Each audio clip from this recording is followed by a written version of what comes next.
नमस्कार। आप सभी को वेदांत दर्पण के इस एपिसोड में आप सभी का स्वागत है। मैं स्वागत करना चाहूंगी ऋषि श्री गौतम चटर्जी सर का, जो काशी से जुड़ते हैं। प्रणाम सर, वेलकम। आनंद आनंद।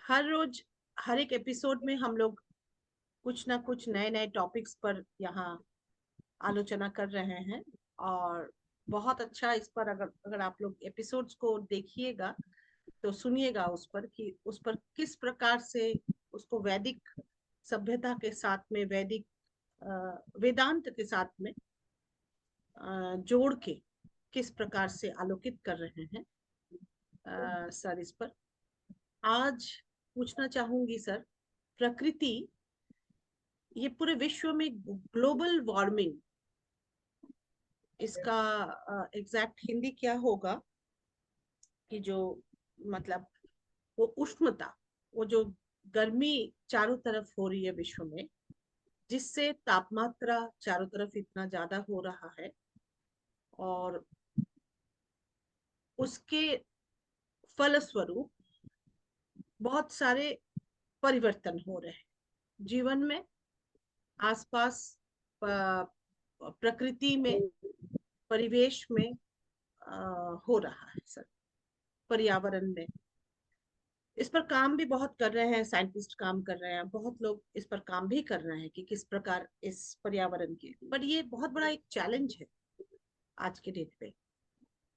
तो सर इस पर आप बताएं कि ये जो मानव सभ्यता है, ये कैसे पार पा सकती है इस चैलेंज से,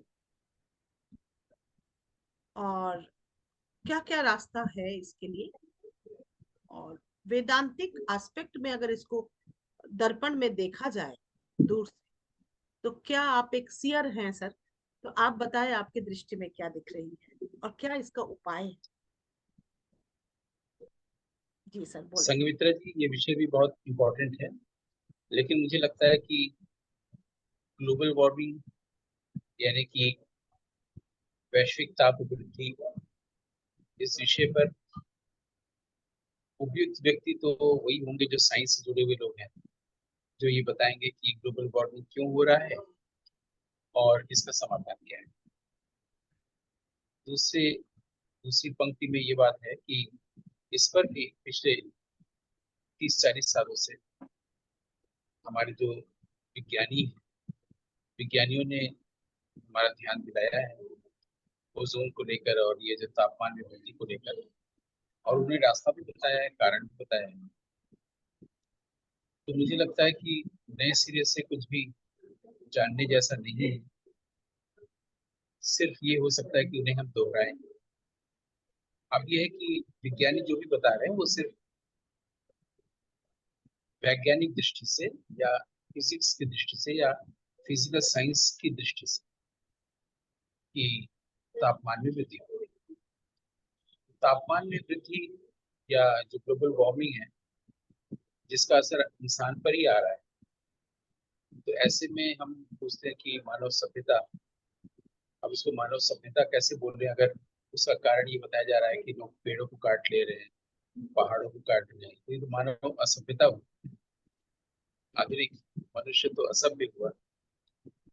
तो ये बार बार बताया जा चुका है कि ओजोन में कैसे होल बनता जा रहा है, सूरज जो है वो एक आग का गोला बनता जा रहा है, आगे और होता जाएगा।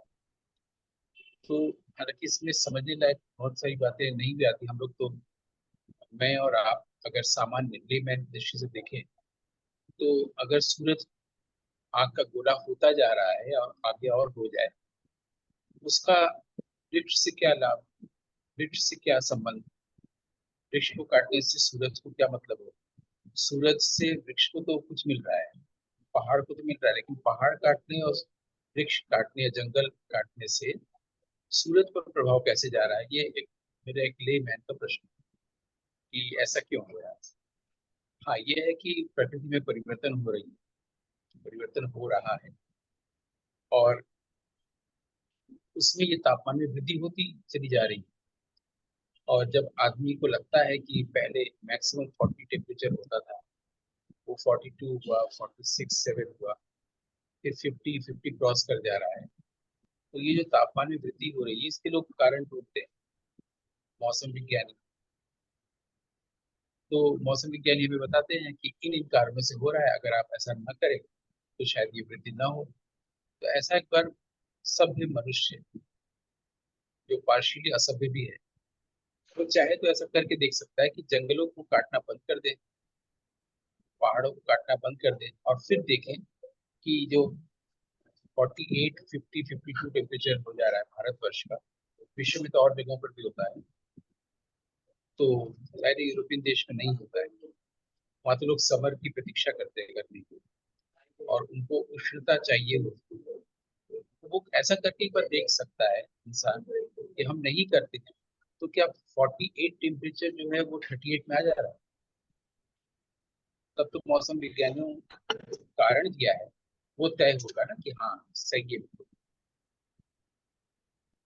लेकिन दुनिया ने मान लिया है कि हाँ ऐसा है, कि मौसम विज्ञानियों ने ऐसा कहा। तो एक लेमैन कैसे समझे?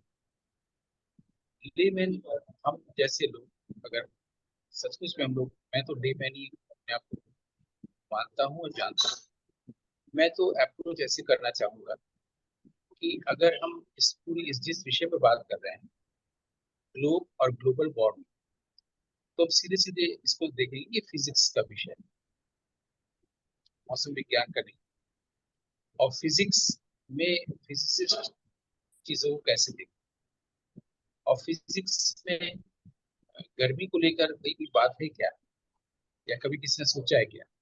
तो हम लोग ये देखेंगे, क्योंकि ये बहुत ही स्टेप बाय स्टेप लॉजिकली युक्ति संगत ढंग से विषय को अप्रोच करना होगा। क्योंकि विषय जो है देह के स्तर की चीज है। देह को गर्मी लगती है, मुझे तो गर्मी लगती है, देह को लगती है, मन इस पर सोचता है। देह का मतलब हुआ बाहर का, बाहर की दुनिया। बाहर की दुनिया का मतलब फिजिक्स का वर्ल्ड। फिजिक्स वर्ल्ड में आत्मा नहीं आता, ब्रह्म नहीं आता। फिजिक्स के वर्ल्ड में ये पूरा फिजिकल साइंस आता है, वर्ल्ड। तो हम लोग ये देखेंगे कि युक्ति ग्राही बात तो ये होगी कि फिजिक्स ने गर्मी पर क्या सोचा, या अभी फिजिक्स कैसे सोचता है ना? तो लॉजिकल बात। तो फिजिक्स में high school inter BSc MSc में एक चैप्टर होता है, हीट एंड थर्मोडायनेमिक्स, है ना? क्योंकि ये थर्मो यानी थर्मल से जुड़ा हुआ चीज है, और हीट से जुड़ा है। और भी चीजें पढ़ाई जाती है, लाइट पढ़ाया जाता है, मोशन पढ़ाया जाता है, फोर्स पढ़ाया जाता है ना, साउंड पढ़ाया जाता है। ये हाई स्कूल से ही होता है। उसमें ये विषय होता है कि हीट, हीट के साथ थर्मोडायनेमिक शब्द भी जोड़ा गया। हीट मतलब ऊष्मा, और थर्मोडायनेमिक का मतलब होता है ऊष्मा गतिकी। अब ऊष्मा गतिकी जो विषय है, उसमें कुछ नियम बताए गए हैं, जो प्रकृति के नियम। ठीक है? उसका जो पहला नियम है, शायद हम लोग किसी के एपिसोड पर इस पर बात किए भी होंगे शायद। ऊष्मा गतिकी का जो प्रथम नियम है, वो कहता है कि एक थर्मोडायनेमिक एनर्जी है। जैसे हम लोग ये जानते हैं कि पूरे विश्व ब्रह्मांड में चार प्रकार के फोर्सेस हैं: strong forces, weak forces, gravitational forces और थर्मोडायनेमिक या इलेक्ट्रोमैग्नेटिक फोर्सेस। थर्मोडायनेमिक नहीं, इलेक्ट्रोमैग्नेटिक फोर्सेस, चार प्रकार के फोर्स। वैसे ही हम लोग को ये बताया जाता है कि थर्मोडायनेमिक्स में दो नियम। पहला नियम है कि there exist a thermodynamic energy that remains constant और इंक्रीजेस। ये पहला नियम। ये हाई स्कूल में पढ़ाया जाता है, इंटरमीडिएट में इसी नियम को विस्तार से बताया जाता है, बीएससी में जब कोई फिजिक्स लेता है तो उसको और विस्तार से बताया जाता है, और जब सिर्फ वो थर्मोडायनेमिक्स लेके मास्टर्स कोर्स करता है तो उसको और विस्तार से, है ना? पहला नियम ये कहता है कि एक एनर्जी है, एक ऊर्जा है, जिसको हम ऊष्मागतिकीय ऊर्जा कह सकते हैं, thermodynamic energy, that remains constant और इंक्रीजेस। वो हमेशा एक जैसा रहता है। वो एनर्जी, ऊर्जा हमेशा एक जैसी रहती है, या उसमें वृद्धि होती हो गया। अब इसमें ऊर्जा में वृद्धि होती है, इसमें अभी ऊष्मा बात आई नहीं, तो हम लोग दूसरे नियम की ओर चलते हैं। सेकेंड लॉ ऑफ थर्मोडायनेमिक्स ये कहता है, ये नियम कहता है, पहला नियम बहुत सरल है, किसी को भी समझ में आ सकता है, मेरे जैसे लेमैन। अभी हम लेमैन की दृष्टि से फिजिक्स को पढ़ रहे हैं, उतना जितना इस ग्लोबल वार्मिंग वाले टॉपिक से जुड़ना है, ढूंढने की कोशिश कर रहे हैं फिजिक्स या हमारा साइंस कैसे देखें, क्योंकि बाहर की दुनिया है, बॉडी से जुड़ी हुई चीज। इसलिए सेकेंड ऑफ थर्मोडायनेमिक्स कहता है कि there exist a thermodynamic variable, there exist thermodynamic variable, एक वेरिएबल है, और वो वेरिएबल बहुत दुष्ट है। अभी दुष्ट वेरिएबल क्या करता है, क्यों वो दुष्ट है? When it varies it creates layers. Variable vary करेगा, when it varies it creates layers, क्योंकि एक जगह से दो जगह तक गया, ठीक, resulted in two levels of heat. और अभी भी हीट मत शब्द नहीं लाते हैं हम, जैसे ही वेरिएबल चलता है तो ये दो लेयर बनाता है, तो दो लेवल हो जाता है, टेम्परेचर डिफरेंस पैदा हो जाता है। एक मान लीजिए ए, एक मान लीजिए बी, ए से बी की यात्रा की, तो लेवल डिफरेंस हो गया, मतलब टेम्परेचर डिफरेंस हो गया। जैसे टेम्परेचर डिफरेंस हुआ, ये एक एनर्जी रिलीज करती है। ये वेरिएबल के ऐसा करने से ऐसा होता है कि जैसे वो लेवल ए से लेवल बी पे गया, तो दो लेयर क्रिएट हो गया, लेयर ए लेयर बी, और वहां पर टेम्परेचर डिफरेंस हो गया। जैसे ही टेम्परेचर डिफरेंस हो जाता है, it forms an energy, and that is called heat energy. यहाँ पर हीट इस तरह से आता है हमारी दुनिया में, ऊष्मा ऐसे आती है, हीट। अब वो जो हीट एनर्जी है, उसको विज्ञानियों ने कहा है ये डिसऑर्डर्ड एनर्जी। हम लोग जो गर्मी लगती है और परेशान होते हैं, उसका उसकी बुनियाद यहाँ पर इस सेकंड ऑफ थर्मोडायनेमिक्स के कारण है। There exist a thermodynamic variable, when it moves, in its very movement it creates layers and levels, temperature differences, forms heat energy, that is called disordered energy। and disordered energy को एक term दिया गया physics में, कहते हैं entropy. अब इससे आगे बढ़ने से पहले मैं आपसे जानना चाहूंगा कि हम लोग के पास कितना समय है। सर मैं बीच में कुछ कहना चाह रही थी। जी सर। अच्छा सर बोल। मेरा जो सर प्रश्न था वो अभी समय है, अभी समय हाँ, है, थोड़ा बहुत तो है। अम, अ, जी। कहना मैं ये चाह रही थी सर कि ग्लोबल वार्मिंग के रीजन और global warming mainly reason, how it happens and what is global warming. ये तो आज के डेट पे अगर कोई गूगल भी करेगा तो उसको समझ में आ जाएगा सर। माने कुछ तो उसको, बिकॉज इस तरह से चीजें हैं। आप क्योंकि सर एक सियर है, मेरे से मेरा यही प्रश्न था सर कि वे, जो कार्यक्रम है हमारा वो है वेदांत दर्पण, और अगर वेदांत इसको किस दृष्टि से देखती है और वेदांत में चलकर क्या इससे उपाय निकाला जा सकता है, और इसके आफ्टर इफेक्ट्स क्या हैं, और एक अगर वेदांत के पथ पर कोई चले तो क्या इसके आफ्टर इफेक्ट्स जो हो रहे हैं उसके साथ मुकाबला कर पाएंगे, किस प्रकार उसकी सॉल्यूशंस कैसे निकलेगी। बिकॉज ये एक डिवास्टेटिंग चैलेंज होके रहा है आज की मानव सभ्यता, और धीरे धीरे करके एक भयंकर रूप धारण करने वाले हैं, इस प्रकार से विज्ञानियों का अनुमान है।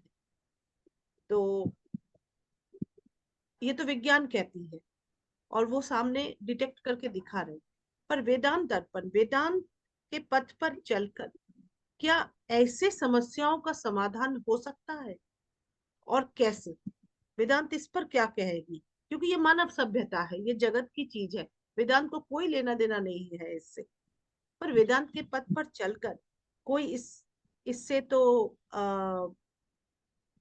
राहत मिल सकती है। इस पर आप बोले सर प्लीज। हाँ, तो सबसे पहले तो हम वही कर रहे थे, हम फिजिक्स से मेटाफिजिक्स की ओर बढ़ते, क्योंकि मेरा जो किसी विषय को अप्रोच करने का तरीका होता है कि पहले व्यावहारिक, फिर व्यावहारिक से पार पार। तो हम फिजिक्स की बात कर रहे थे, और गूगल में जो मिलेगा वो ये नहीं मिलेगा जो हम बात कर रहे थे। गूगल में ये मिलेगा कि ग्लोबल वार्मिंग का कारण क्या है, उसका निवारण क्या है, और वो मौसम विज्ञान की दृष्टि से, फिजिक्स की दृष्टि से नहीं। तो ये अप्रोच हम फिजिक्स की दृष्टि से ले रहे हैं। अब अगर सीधे वेदांत की दृष्टि से बात करें तो पहले तो ये होगा कि वेदांत का विषय ही नहीं, फुल स्टॉप। सेकंड ये है कि वेदांत के लिए ये है कि ब्रह्म सत्य, जगत मिथ्या। जगत मिथ्या है, वहां ग्लोबल वार्मिंग एग्जिस्ट ही नहीं करता है, हो गया उत्तर, फुल स्टॉप।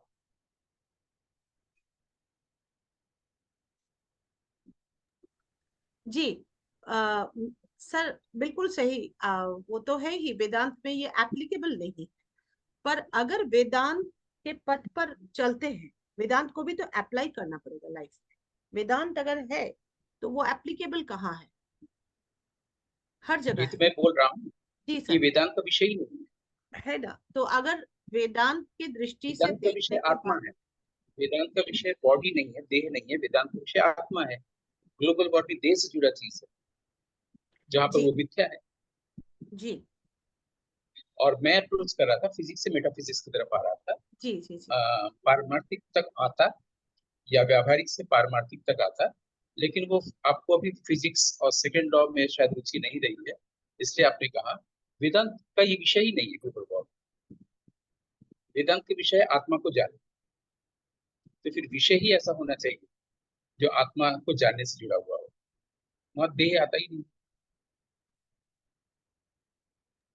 सर इसमें ये कहना है मुझे कि ये बात बहुत ये बात और ये जो तथ्य है, और ये सत्य भी है, तथ्य भी है और ये सत्य भी है।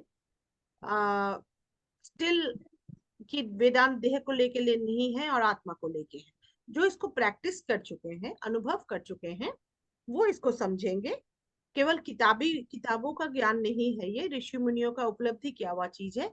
और उसको जब इम्प्लीमेंट किया गया है आज तक, that's a proof fact. Till now it's straight simple as that. पर वर्ल्ड नीड्स अ प्रूफ। और वो प्रूफ जो होती है सर, वो जो प्रूफ होती है वो प्रैक्टिस के बाद ही प्रूफ पता लगता है। वो प्रैक्टिस के बाद ही। अब वेदांत को कोई माने ना माने, लेकिन वेदांत, क्योंकि मैंने सर सुना है और अधिकतर ऐसे ही है कि मैंने सुना है कि नहीं भाई, हम जो देख रहे हैं, सुन रहे हैं, महसूस कर पा रहे हैं, वही सत्य है, इसके अलावा कुछ सत्य नहीं। अधिकतर यही है।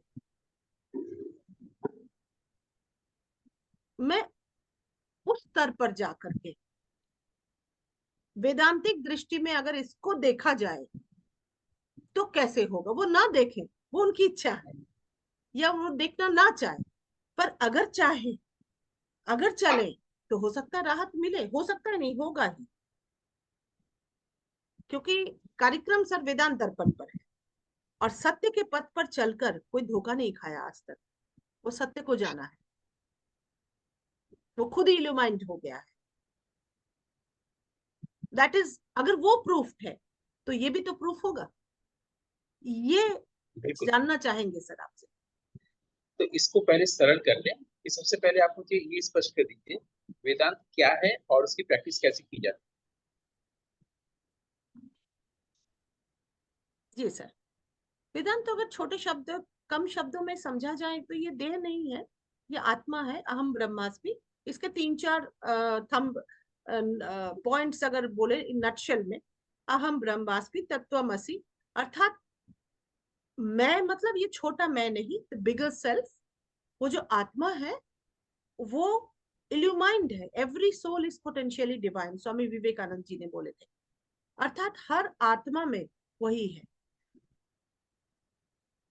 तो सर यही वेदांत है, और वेदांत और कुछ नहीं है, जिसमें अवांग मानस गोचरा, अर्थात जो देखा ना जा सके, जो मन, बुद्धि, चित्त, इन सब के परे है, जो एक बैठा हुआ है, जो एक इल्यूमाइंड लाइट है, वही है वेदांत। और वेदांत तीन जो होते हैं, जो वेदांत के पद पर, वेदांत अर्थात अद्वैत वेदांत, द्वैत भी है और अद्वैत को ही मुख्य रूप से माना जाता है और है भी।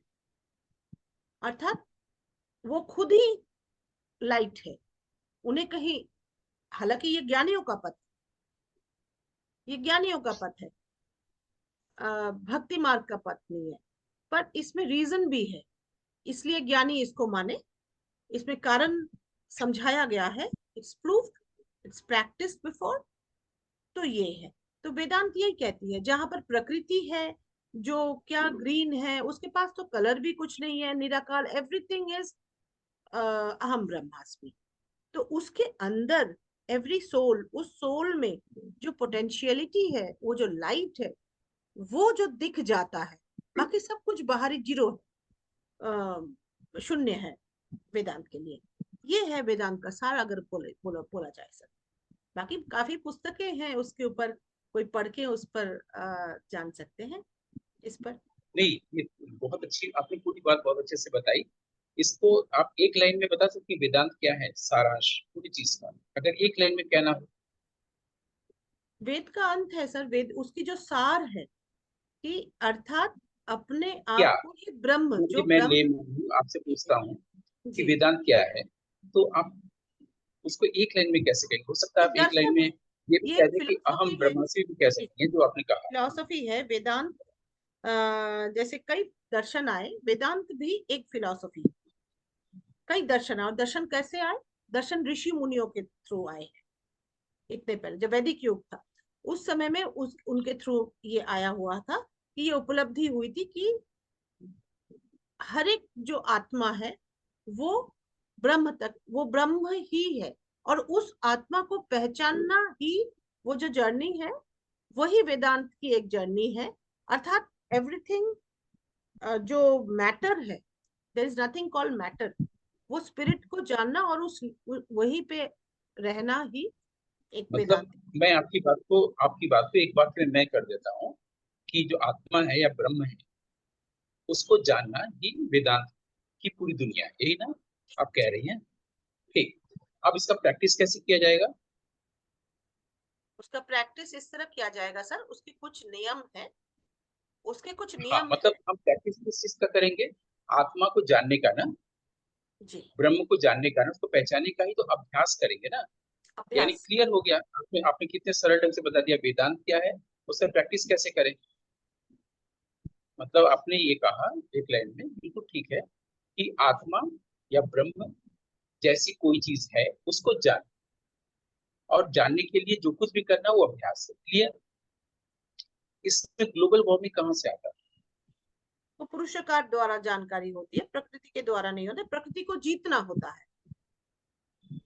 हाँ, तो इसमें ये आत्मा को जानने में ग्लोबल वार्मिंग क्या डिस्टर्ब कर रहा है कि उन्हें लाइट नहीं है, बहुत गर्मी लग रही है, एसी चाहिए, इसमें कूलर नहीं है चाहिए, सर, मैं आत्मा को नहीं जान पा रहा हूँ, ऐसा? ऐसा नहीं।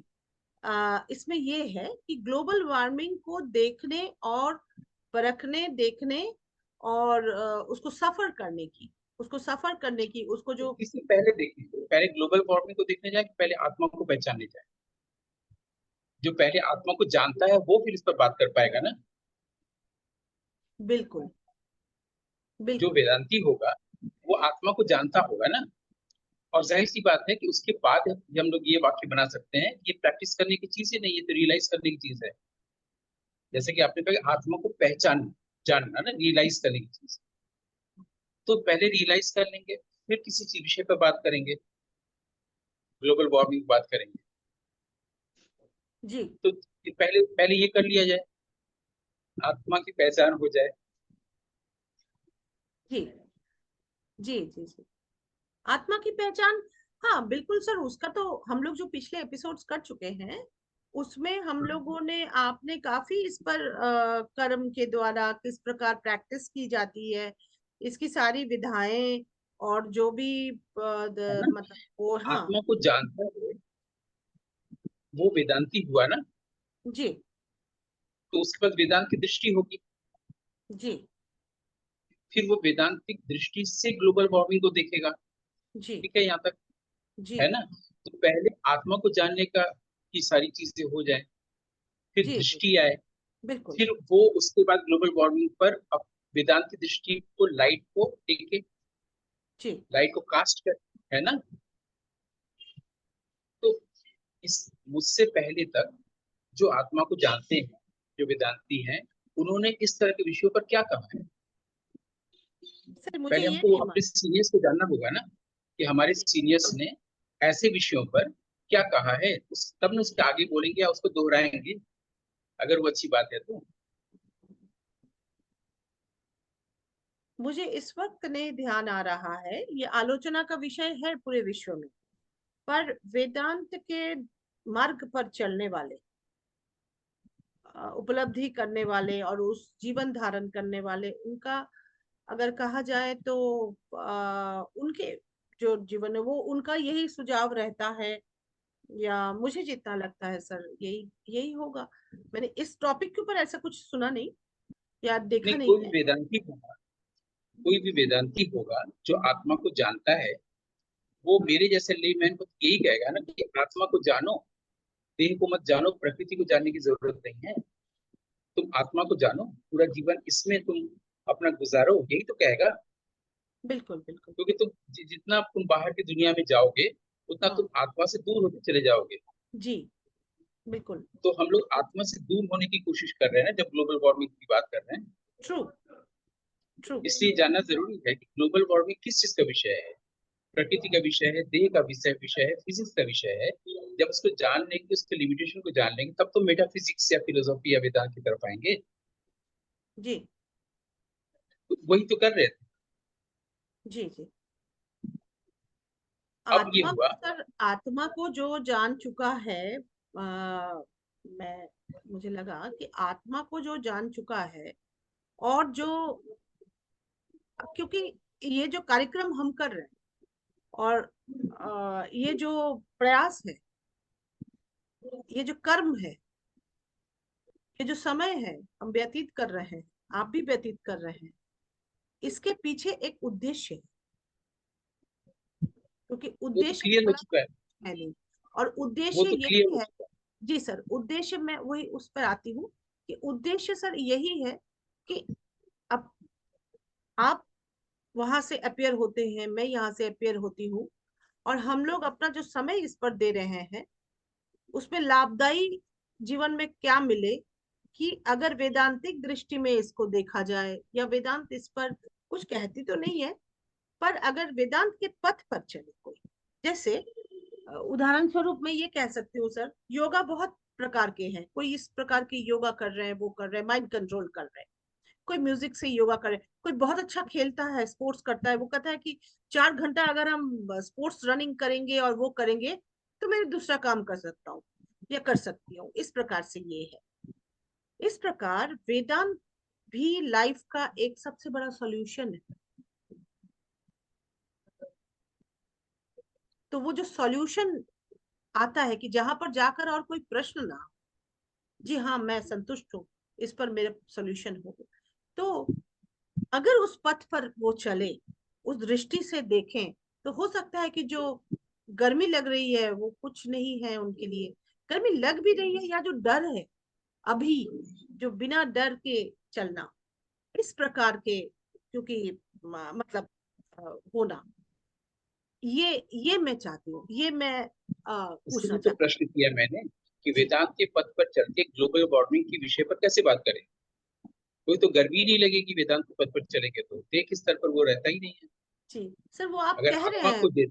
पर आप सर कह रहे हैं, आप क्योंकि जी रहे हैं ऐसे, लेकिन सैकड़ों लोग इसको पता होते हुए भी, मालूम होते हुए भी, वो चल नहीं रहे हैं या चलना नहीं चाहते हैं, समझाइए, जैसे सैकड़ों लोग क्या कर रहे हैं। इस पथ पर नहीं चल रहे हैं, वो दुखी तो जो हैं नहीं ये। चल रहे उनको छोड़ दीजिए ना। हम लोग ये देख रहे हैं कि वेदांत को जो जानता है, वो वेदांत के पथ पर चलेगा, वेदांत को जिएगा, और वेदांत की दृष्टि से तमाम विषयों पर बात करेगा। क्लियर है, जी इसमें कोई प्रश्न नहीं है। तो जो वेदांत को जीता है का मतलब वो आत्मा को जानता है, वो देह के स्तर पर रहता ही नहीं है, उसको गर्मी सर्दी से कोई मतलब ही नहीं है। तो ग्लोबल वार्मिंग पर क्यों बोलेगा, वो यही बताएगा ग्लोबल वार्मिंग जो विषय है वो आत्मा का विषय नहीं है, वो देह का विषय है। देह को पहले छोड़ो, पहले आत्मा को जानो, बार बार यही संदेश देगा। जी जी जी, बिल्कुल सर, वही यहाँ पर आप। कहाँ डाउट है संदेह। सर सर, कोई डाउट नहीं है। दरअसल बात यह है कि बहुत सारी चीजें हम लोग जानते हुए भी दोबारा सुनना चाहते हैं एक ऋषि अब से। अगर हम आत्मा को आप बोले। जानेंगे तो इस पर, आत्मा को जानेंगे तो ग्लोबल वार्मिंग की बात नहीं करेंगे। आत्मा को जानने के विषय में अगर हम किताब पढ़ के जानेंगे तो हम, हमारा ध्यान हमेशा विश्व की तरफ रहेगा, संसार की तरफ रहेगा, समाज बिल्कुल की तरफ बिल्कुल रहेगा। बिल्कुल बिल्कुल जो बिल्कुल। जानता है उसका ध्यान हमेशा आत्मा की ओर रहेगा। तो वही तो सर आपसे मैं जानना चाह रही थी। आप तो बोलेंगे कुछ, तो दैट इज प्रूफ इन बिल्कुल, फ्रंट ऑफ द तो वर्ल्ड। मैं यही तो बता रहा था कि पहले जो ग्लोबल वार्मिंग विषय आपने उठाया है वो फिजिक्स का विषय है। उसको जानना बहुत जरूरी है, वो प्रकृति के नियम के अंतर्गत है। उसको जी बताने के बाद ही मैं बताता कि कैसे हम फिजिक्स से मेटाफिजिक्स की ओर बढ़े। फिजिक्स का लिमिटेशन है, प्रकृति का नियम है, जिससे आप, जिसको आप ट्रांसलेट नहीं कर सकते। जी तो ग्लोबल वार्मिंग समझ में आता जो गूगल से भिन्न होता है। गूगल में जो बताया जा रहा है, बताया जाता होगा, मुझे तो पता नहीं है, वो वही बताया जाएगा जो मौसम विज्ञानी बताए। वो फिजिक्स का सेकंड लॉ नहीं बताएंगे जहां पर ये बताया गया है ग्लोबल वार्मिंग क्यों होता है। अगर उसको जान जाएंगे तो हम उसके नेचर को समझ जाएंगे। नेचर को हम ट्रांसलेट नहीं कर सकते। नेचर को ट्रांसलेट सिर्फ वेदांती कर सकता है। कैसे करेगा उस पर बात होती। ट्रांसेंड। True true. वही तो कर ही रहे थे, वही तो हर एपिसोड में करते हैं कि पहले व्यावहारिक जीवन फिर पारमार्थिक जीवन। व्यावहारिक जीवन के लिमिटेशंस क्या है, अब उसको ट्रांसलेट करके वेदांत की ओर ले आना। पिछले 80 एपिसोड से तो यही हो रहा है। जी जी जी फिजिक्स को जाने बगैर कैसे मेटाफिजिक्स की बात करेंगे, आप बताइए। जी सर।